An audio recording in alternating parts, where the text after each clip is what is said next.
Parents, what you give to your family, the best of you or rest of you. तर मी Geeta Hemant Vyas, student mentor and parents counsellor, आपणासमोर आज विद्यार्थ्यांना किंवा पालकांना जी समस्या भेडसावत आहे की मोबाईल ॲडिक्शन पासून आपण कसं दूर जावं ह्याच्याबद्दल चर्चा करणार आहोत. तर सगळ्यात महत्त्वाची गोष्ट आहे की आपल्याला मुलांना जर या मोबाईल ॲडिक्शन पासून जर दूर न्यायचं असेल तर त्यांना आपल्याला कुठल्या ना कुठल्या दुसऱ्या गोष्टीत ॲक्टिव्हिटीजमध्ये त्यांना आपल्याला एंगेज करावं लागेल.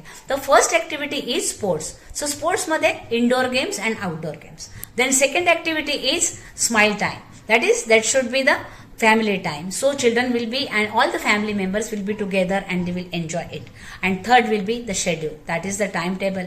And अशा पद्धतीने आपण मुलांना जास्तीत जास्त एंगेज ठेवू शकतो की जे डोपामिन आजपर्यंत मुलांना मोबाईलमुळे मिळू शकतं ते डोपामिन आता मुलांना ह्या ऍक्टिव्हिटीतून मिळू शकेल. या आणि पेरेंट्सचा आणि मुलांचा हा बॉन्ड अतिशय सुंदर क्रिएट होईल. तर मी गीता हेमंत व्यास, माझ्या तुम्ही YouTube चॅनलला शेअर करा, सबस्क्राईब करा आणि लाईक करा. Thank you so much.